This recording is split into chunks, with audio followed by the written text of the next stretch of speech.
Bonjour, j'espère que vous allez bien. Moi, je vais super bien. Merci de m'encourager dans les histoires d'Akuma. Aujourd'hui, on vient avec une histoire encore bizarre.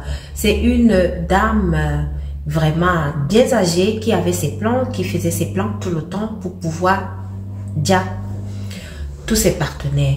Donc, la dame, elle est tombée seulement sur les vieux là. Les vieux là, vous savez, les vieux qui vont en retraite ou alors qui vont bientôt aller en retraite, qui ont déjà fait leur vie, qui ont des biens et tout. Elle calculait ce genre de vieillard parce qu'elle savait que non, les enfants étaient déjà grands, les enfants n'étaient plus dans la maison, les enfants étaient dans différents pays. Et elle, ce qu'elle calculait, c'était seulement les biens du monsieur. Alors la dame, elle est tombée sur un retraité, elle s'est mariée avec lui. Elle a insisté pour que le monsieur se marie avec elle sur la communauté des biens. Le monsieur, il a dit, bon voilà, il a trouvé sa femme de retraite. Et comme la première épouse, elle est décédée, il était seul. Donc, il a dit, j'ai trouvé ma femme de retraite. On va passer du temps ensemble. Il n'a même pas réfléchi. Il avait des maisons, des biens, des voitures et tout. Mais la dame, alors, son plan, c'était quoi? C'était de mettre le poids. Là, vous avez compris ce que j'ai dit. Petit à petit dans la nourriture, elle mettait toujours petit. Donc, parce que si elle mettait beaucoup, on allait savoir exactement que bon, voilà ce qui s'est passé. Donc, elle mettait petit, ça le tuait à petit feu. Et comme le monsieur aussi était déjà vieux, on s'est dit bon, peut-être que s'il meurt là, c'est que il est vieux, il est fatigué et tout. La dame, elle faisait toujours ça petit à petit, jusqu'à ce que le monsieur a déjà. Ah, le monsieur a déjà comme ça. Le monsieur avant, il avait déjà mis tous les biens qu'il avait là sur, en fait, le nom de la femme aussi était déjà dedans. Donc la femme, elle attendait toujours que lorsque le monsieur finit de mettre son nom dans ses biens, et c'est là où elle dit alors que ok, c'est fait, je vais donc te dire, et dire alors le monsieur. C'est ainsi que le monsieur est donc décédé. Il est décédé, elle fait les obsèques, tout, elle prend tout. C'est comme ça que la vie de la femme continuait. Elle est tombée sur un autre monsieur, celui-là c'était un capitaine aussi. Elle a fait la même chose, elle s'est mariée avec lui, c'était la communauté des biens. Elle était là après un an aussi, elle mettait le poids tout le temps, elle mettait un tout petit peu, jusqu'à ce que ça affaiblissait le monsieur. Le monsieur est décédé aussi. Elle a pris aussi, elle a pu prendre aussi une partie des biens de ce monsieur. Donc, c'est comme ça que la femme vivait. C'est ce qu'elle faisait tout le temps. Ça ne lui disait rien. Ce qui était important pour elle, c'était les biens.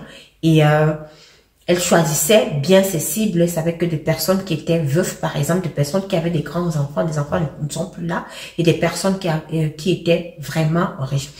Alors, la dame, elle est tombée sur un professeur d'université.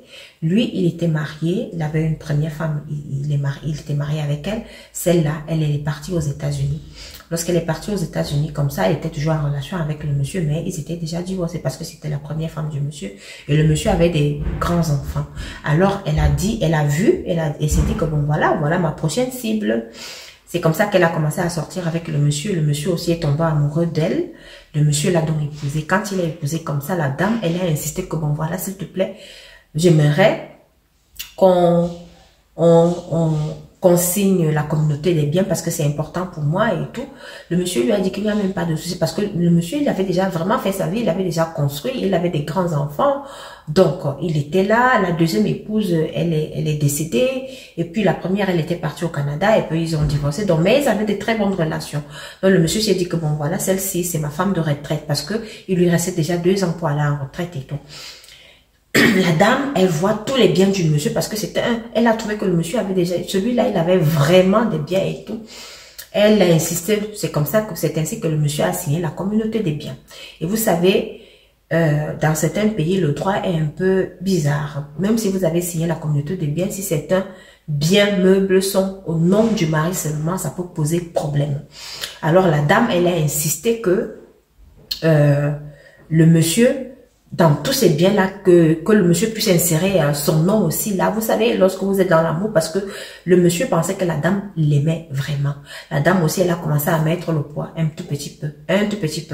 4 ans de mariage se sont écoulés. La dame s'est dit que, mais pourquoi ça prend du temps comme ça? 4 ans, moi je suis pas ici là pour attendre. Finalement, à la 5e année, le nom de la dame était déjà dans tous les documents des biens du monsieur. Finalement, comme elle mettait un peu le poison tout le temps, un peu, parce que ça affaiblissait maintenant le monsieur, on voyait même le monsieur, ça l'affaiblissait et tout.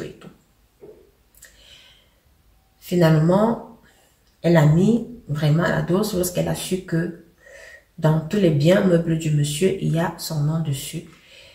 Un beau jour alors, le monsieur a commencé à crier un mal de ventre. C'était dans la nuit, il a commencé à crier un mal de ventre. Et le monsieur, il avait sa femme de ménage qui était là chez eux, qui habitait même dans la construction du monsieur depuis des années. La dame là est avec ce monsieur là et tout. Et il a commencé à crier le mal de ventre. Et puis c'est sa femme qui s'est levée. Elle a allé appeler la dame de ménage qui vient m'aider à le porter pour le mettre dans la voiture. On doit aller à l'hôpital parce que là ça ne va pas. C'est comme ça que les deux portent le monsieur, on l'amène, on le met dans la voiture. Quand la dame de ménage vous montez dans la voiture, la femme du monsieur dit que non, tu ne montes pas, tu dois rester ici. Elle lui dit que mais quand on va arriver à l'hôpital, qui va t'aider à porter mon patron et arriver, entrer à l'hôpital? Elle dit non, il y a les gens là-bas à l'hôpital, ils vont envoyer une chaise roulante et tout, ils vont venir le porter ou elle a raconté une histoire. Le monsieur, lui, il est là pendant ce temps, il est en train de crier le mal de ventre, il ne peut même pas dire, il ne peut pas s'occuper et dire que non, la dame de ménage reste ou alors elle monte dans la voiture, lui, c'est pas son problème, il a tellement mal au ventre que lui, il est ailleurs. C'est ainsi que finalement, la dame de ménage n'est pas montée dans la voiture. La femme du monsieur, elle a donc conduit donc pour amener le monsieur à l'hôpital. Au lieu de l'amener à l'hôpital, il y avait l'hôpital général qui est là, l'hôpital militaire qui est là. Elle n'est même pas passée par là. Elle est allée, loin, vous savez, dans les périphéries de la ville, là. Elle est allée dans un dispensaire là-bas. Et dans le dispensaire là-bas, on lui dit que, mais madame, ici, ce n'est pas à notre niveau. Amenez le monsieur à l'hôpital général ou à l'hôpital militaire.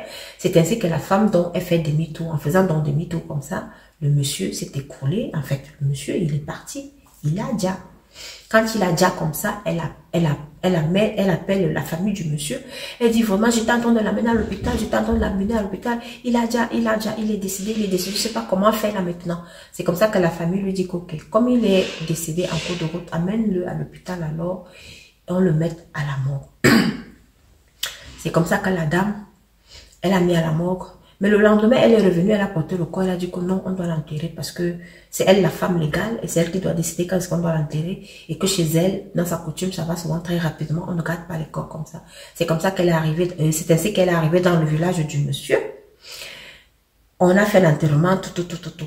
La famille lui dit qu'attends même, non, puisque c'était un grand professeur, docteur de l'université, il y a ses amis qui veulent venir, il y a tout, donc c'est toute une cérémonie, on ne va pas l'enterrer comme ça. Elle dit que non. Dans sa coutume et consort, ce n'est pas comme ça, ça doit aller rapidement et c'est elle qui décide parce qu'elle est la femme légitime. C'est comme ça, c'est ainsi qu'elle a donc enterré le monsieur. On lui dit que bon voilà madame, restez donc pour les rites parce que vous êtes veuve, on doit vous faire c'est un rite parce que chez nous en Afrique, c'est comme ça, lorsque tu perds ton époux ou ton épouse, on doit te faire des rites après. Elle dit non, elle n'est pas là pour ça, elle doit partir, c'est comme ça qu'elle est partie. Elle est rentrée en ville. Voilà donc la première épouse du monsieur qu'il avait aux États-Unis. Elle a entendu, elle sait que le monsieur est décédé et qu'on l'a enterré très rapidement parce que même jusque-là, elle était toujours en contact avec la famille. C'est ainsi qu'elle a donc demandé comment est-ce que ça s'est passé, comment est-ce qu'il est décédé et tout. On a raconté comment ça s'est passé. Tout. Elle a dit non, ça ne peut pas se faire. Ça ne peut pas se faire. Allez déterrer ce corps-là. Il faut qu'on déterre ce corps pour savoir de quoi est-ce qu'il est décédé. Parce que si aujourd'hui on ne sait pas de quoi est-ce qu'il est décédé, ça veut dire quoi? C'est ainsi que la famille dit au monsieur que à sa première épouse qui est aux États-Unis que bon, sa ex-première épouse lui dit que on lui dit que non, tu sais, pour exhumer le corps maintenant, c'est beaucoup d'argent et tout. Elle dit, c'est lui qui m'a envoyé ici aux États-Unis. C'est grâce à ce monsieur que je suis ici aux États-Unis. Donc, tout ça là, je vais payer, déterrer moi ce corps-là. C'est comme ça on est donc parti, on a exhumé le corps et on a fait donc l'autopsie. Quand on a fait l'autopsie, on découvre que c'était le poison. Alors, c'était un poison qu'elle donnait à petit feu. Elle donnait en petite quantité qui allait le tuer à la longue. C'est ainsi qu'on a donc interpellé la dame. Quand on a interpellé la dame, elle est passée à la télévision, partout, tout le monde la voyait. Et partout là où elle était passée, les gens disaient que non, mais celle-là, c'était ma voisine, elle était mariée à tel et le monsieur là est décédé. Donc, elle était à son 5e forfait. Tout le monde l'a reconnue. Et les familles de ses ex-maris aussi l'ont reconnue, disant que non, elle était mariée à notre frère et tout. Il est décédé aussi mystérieusement et tout. Le deuxième mari auquel la dame était mariée, lui aussi, il était décédé mystérieusement. C'est vrai que le monsieur avait le sida. Il était séropositif, mais il prenait bien ses médicaments, mais on s'est dit que mais comment il pouvait mourir comme ça? Et on s'est donc rendu compte que c'est la dame là qui a tué tous ces beaux mondes là juste pour rester avec leur bien. Voilà l'histoire de la dame. C'est passé dans les médias, c'est passé partout. Laissez un commentaire. On ne sait même plus à qui faire confiance parce que le diable, il est dehors. Comme j'ai l'habitude de dire, le diable, il marche sans caleçon dehors avec les cornes sur la tête.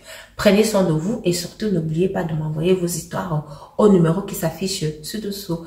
Merci.